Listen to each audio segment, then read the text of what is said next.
Tapi dalam kasus nasab ini, Gus Yahya Stakuf dan Kiai Miftahul Ahyar itu pakai dzon tanpa pembuktian. Padahal nasab yang diklaim adalah nasab yang mulia, nasabnya Rasulullah. Hanya karena casingnya Arab, walaupun sepertinya lebih mirip India itu. Terus dipercaya aja gitu. Poinnya adalah apa yang dilakukan PBNU ini justru merendahkan martabat bangsa Indonesia. Saudara sekalian, ada video menarik. Ini datang dari Dr. Sugeng ya. Bagaimana beliau mengkritisi daripada bagaimana pemikiran PBNU itu sendiri. Di mana dalam menghadapi khususnya polemik nasab ini, yaitu sangat-sangat mengecewakan kita, saudara sekalian. Dalam artian bukannya sebagai wasit, namun PBNU itu sendiri sebagai orang yang membela yang satu dan menginjak yang satu, saudara sekalian. Yang kita harapkan sebagai jalan penengah kita. Bahkan kalau kita dengar daripada sebagian pengurusnya, saudara sekalian, yaitu seolah-olah tidak mau tahu, angkat tangan, saudara sekalian, dengan polemik nasab ini. Dan inilah yang dikritis oleh Dr. Sugeng, saudara sekalian. Oke, selengkapnya mari kita sama-sama simak video berikut. Silakan. Assalamualaikum warahmatullahi wabarakatuh. Selamat sore teman-teman. Kita ngabuburit ya. Walaupun masih lama untuk berbukanya, tapi saudara-saudara kita yang di Indonesia Timur harusnya sudah mendekati waktu berbuka ya.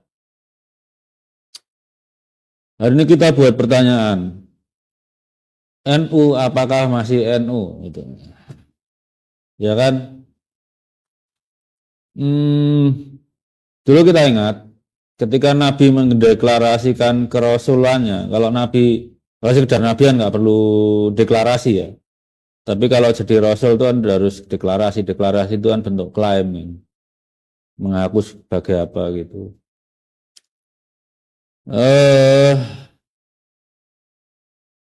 Target apa ya? Target out ya. Kalau dibilang umatnya ya boleh lah, walaupun waktu itu kafir semua. Itu kan mempertanyakan pengakuan Rasulullah sebagai seorang Rasul. Jadi dikritisi, minta bukti, dan itu wajar. Karena semua Rasul manapun itu pasti dipertanyakan kerasulannya. Mungkin yang enggak itu cuma yang kalau Rasulnya itu dari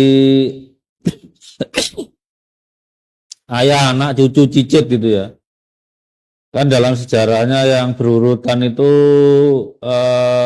Nabi Ibrahim, Nabi Ishak, Nabi Yakub, Nabi Yusuf.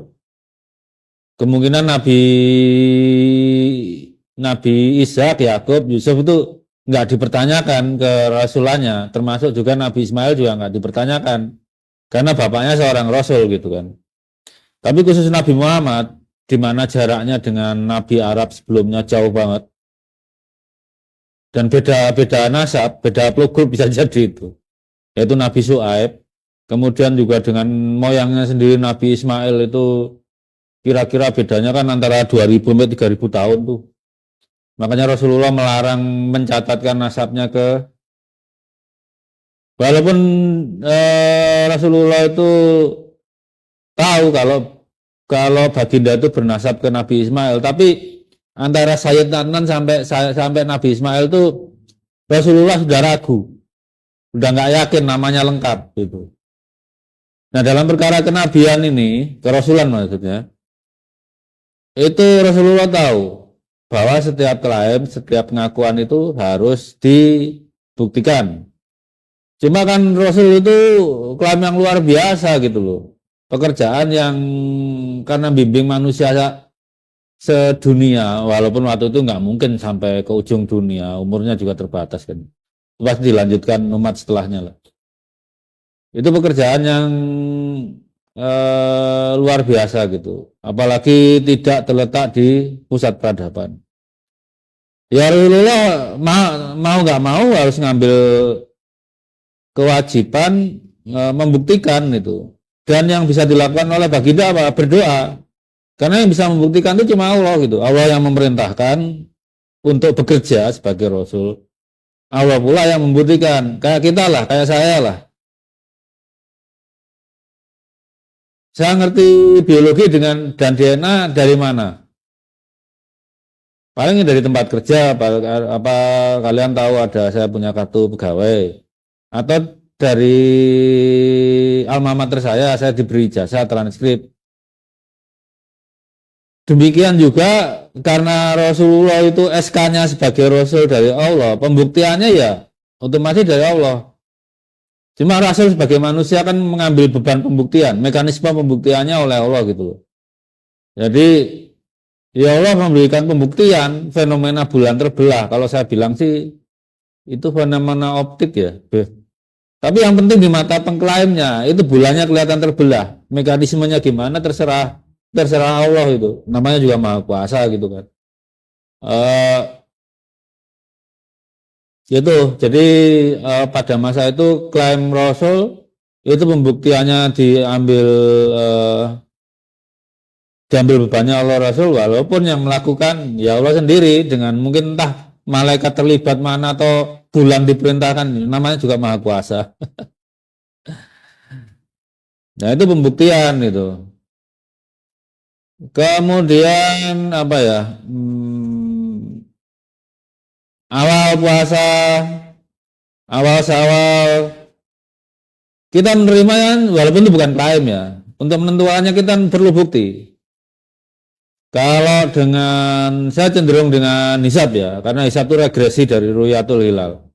Kalau zaman Nabi sampai sekarang, itu kira-kira udah berapa? Udah dari 1400 kali Ru'yat itu, udah harus ada regresinya seperti ini. Jadi kalau Ru'yatul, gini kalau dalam AI, penggunaan hisab itu sudah selesai tahapnya sampai aplikasi. Kalau dalam AI kan ada training, inferensi, aplikasi. Kalau Ru'yatul Hilal yang dilakukan NU itu baru cuma training, inferensi, dia nggak aplikasi, nggak pernah diaplikasikan. Kenapa? Selalu mengamati tiap tahun. Tapi ya karena dalilnya ada ya sudah, boleh-boleh aja. Hisab itu lebih maju menurut saya sih. Seperti orang nge-lab, kalau udah datanya cukup kan bisa diambil regresi persamaan statistiknya gimana, derajat kepercayaannya berapa, itu kalau hisab. Kalau ru'yat ya nggak bahas itu. Ngapain orang inferensi terus menerus kok.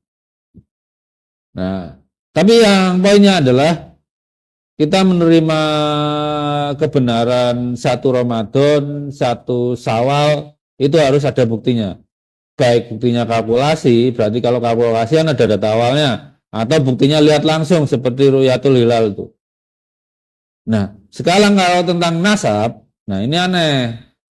Nahdlatul Ulama itu mendeklarasikan sebagai organisasi kebangkitan ilmuwan. Ulama dari zaman Rasulullah sampai ke Khalifah Abbasiyah itu siapapun yang berilmu. Tapi dalam kasus nasab ini Gus Yahya Stakuf dan Kiai Miftahul Ahyar itu pakai dzon tanpa pembuktian, padahal nasab yang diklaim adalah nasab yang mulia, nasabnya Rasulullah, hanya karena casingnya Arab, walaupun sepertinya lebih mirip India itu, terus dipercaya aja itu. Poinnya adalah apa yang dilakukan PBNU ini justru merendahkan martabat bangsa Indonesia. Orang Quraisy itu boleh mengkritisi nasab Nabi, tapi orang Quraisy itu boleh mengkritisi kerasulan Rasulullah Muhammad Shallallahu Alaihi Wasallam, tapi orang Indonesia yang 1400 tahun kemudian punya komputer yang mikroprosesornya 4 nanometer, 5 nanometer, itu giliran klaim nasab Balawi disuruh nerima aja pakai prasangka baik. Padahal kan ada konsekuensinya menerima itu. Kalau nasabnya Balawi diterima berarti nasabnya Raja Jordan batal. Ingat loh, kromosom Y itu tidak berekombinan.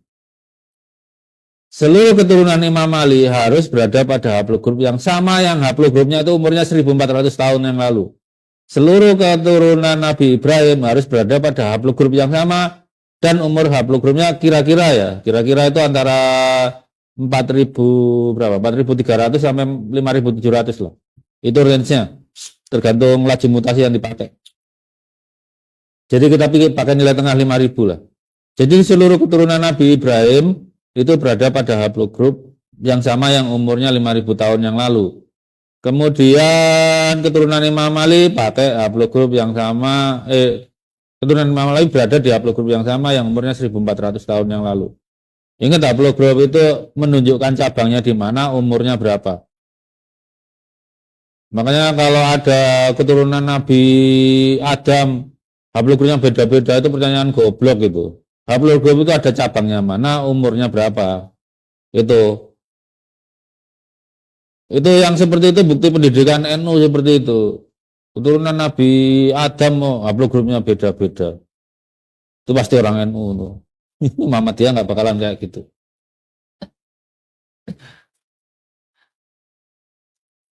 Kemungkinan Buya Astagfirullah juga pikirannya sama itu. Keturunan Nabi apa Adam kok haplogrupnya beda-beda. Ya ini kan jadi apa ya?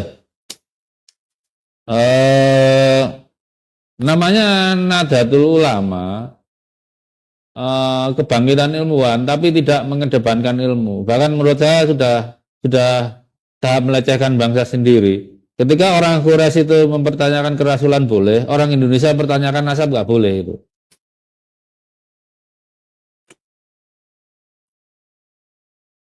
Seharusnya Islam itu seperti ini, jangan lupa kaosnya ya. Islam itu cerdas dan mencerdaskan, tapi di bawah PBNU sekarang Islam itu jumut. Dan sering saya ketemu terutama anak pondok ya, menganggap ulama dulu itu selalu lebih pintar dari umat sekarang. Nah, ulama sekarang itu yang dihadapi itu, kalian tahu, Imam Syafi'i itu nggak pernah ngadepi orang yang bekerja dengan misalnya teknologi nanometer. Tapi ulama sekarang, misalnya Gus Nadir Shah Hussein, kalau ditanyai ahli mikroelektronik tentang fikih ya pasti mikirnya lebih kenceng daripada Imam Syafi'i dulu. Apalagi ahli astronomi yang mikirnya sampai jagat teramati ya, sekitar berapa? 65 miliar tahun cahaya ya diameternya ya. Misal pertanyaan tentang Nur Muhammad. Muhammad baru lahir kapan? 14.000 tahun yang lalu. Berarti kan Nur Muhammad dari bumi ke luar angkasa baru 14.000. Nah, Nur Muhammad misalnya 1.400 tahun yang lalu. Berarti kan Nur Muhammad baru meninggalkan bumi, masih 1.400 tahun cahaya. Itu bintang terdekatnya belum nyampe kayaknya. Jadi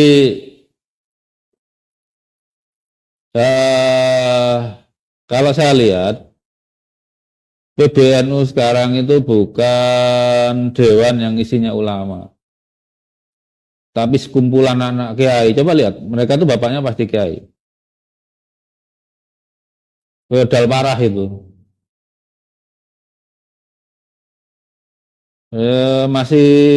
Masih lebih mending Muhammadiyah dalam menunjuk pengurusnya, masih berbasis merit. Gus Yahya itu kalau bukan anaknya Mbah Khalil Bisri, ya mana bisa jadi ketum PBNU? Nggak bisa. Sebagai ulama spesialisasinya apa? Fikih, ekonomi syariah, enggak ada.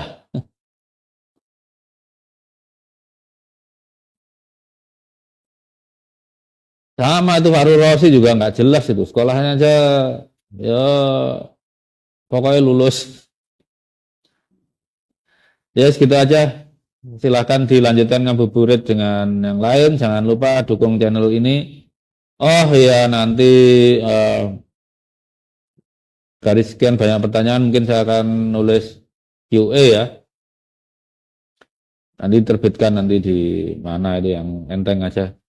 Gitu aja. Wassalamualaikum warahmatullahi wabarakatuh. Oke, saudara sekalian, itu ya tadi apa yang disampaikan oleh Dr. Sugeng luar biasa sekali. Salah satunya bagaimana Dr. Sugeng menyampaikan salah satu bukti kerasulan itu, yaitu bagaimana kerasulan Nabi Muhammad SAW itu orang Quraisy pun mempertanyakannya, dan Nabi Muhammad membuktikan dengan bantuan Allah Subhanahu wa taala ya melalui para ciptaan Allah, dengan ciptaan Allah itu sendiri, yaitu bulan, bintang, dan lain sebagainya. Itu diberikan sebuah mukjizat atau kebesaran dalam membuktikan kerasulannya itu. Nah, berbeda halnya dengan para habaib ini, saudara sekalian. Kalan Ba'alu ini kalau kita tanyakan nasabnya itu, bahkan nasabnya itu pun disandarkan kepada orang yang paling mulia, yaitu baginda Nabi Muhammad SAW. Ya, mereka tidak mau tahu, saudara sekalian. Bahkan mengutuk orang yang mempertanyakan Habibnya. Salah satu Habib seperti Habib Nopel ya, saudara sekalian. Kalau sudah mengkritisi daripada Habibnya, kalau sudah ragu terhadap Habibnya, apa katanya? Yaitu siap-siap saja kalian akan diberikan suatu bala oleh Allah. Nah, ini hal yang apa ya, yang tidak bisa kita tolerir sebagai orang Nusantara yang cerdas, saudara sekalian. Bagaimana para Habib yang WNI-nya saja, warga kenegaraan Indonesia-nya saja, itu masih dipertanyakan, dan sekarang ini masih digaungkan, saudara sekalian. Nah, satu hal lagi yang disampaikan oleh Dr. Sugeng yang harus kita sama-sama ingatkan pada kali ini, saudara sekalian, yaitu Rasul itu perlu pembuktian. Ya, untuk menguatkan kerasulannya, memang betul. Rasul itu perlu pembuktian. Dalam hal ini kita sebut dengan mukjizat. Nah, kalau dalam hal ulama kita sebut dengan karomah, saudara sekalian. Bagaimana Rasul itu membuktikan kerasulannya, kekuasaan Allah Subhanahu wa taala, bahwa dia benar-benar Rasul utusan Allah dengan berbagai macam mukjizat. Yang kita ketahui yang paling terkenal itu bagaimana mukjizatnya daripada Nabi Musa. Tongkatnya bisa berubah menjadi ular. Dan masih banyak lainnya. Contoh saja mukjizatnya daripada baginda Nabi Muhammad SAW. Yang paling terkenal itu adalah bagaimana beliau itu membelah bulan, saudara sekalian. Dan mukjizat Nabi Muhammad yang paling kita rasakan sampai sekarang, bagaimana kebenaran daripada Al-Quran itu sendiri, saudara sekalian. Al-Quran sebagai penyempurna kitab-kitab yang terdahulu. Ini adalah sebuah niscaya kemukjizatan, pembuktian kekuatan kerasulan itu sendiri. Nah, kalau kita tarik bagaimana kaitannya dengan para habaib, saudara sekalian. Para habaib mengaku menyandarkan nasabnya kepada baginda Nabi Muhammad SAW. Lalu kemudian ketika kita tanya, apa buktinya Anda menjadi keturunan Nabi? Ya, dia membuktikan dengan hal-hal dalil-dalil yang itu. Ya, tentunya kalau kita merujuk kepada pertanyaan Ki Haji Imaduddin, di abad ke-4, saudara sekalian, 45, itu bagaimana Anda ketika ada kitab nasab, yaitu Syajaratul Mubarakah, kitab Syajaratul Mubarakah yang dikarang oleh Imam Fahrul Razi, saudara sekalian, itu pada abad ke-4, sekitar abad ke-4, saudara sekalian. Di sana diterangkan tidak ada yang namanya nenek moyang klan Ba'alwi ini, yang Abdullah itu, saudara sekalian, atau Ubaidillah itu. Tidak ada. Mereka hanya mengarang atau mengklaim diri itu pada abad ke-9, saudara sekalian. Tahun 800 sekian Hijriah. Ya, tepatnya pada abad ke-9, yaitu oleh Ali Asyakron.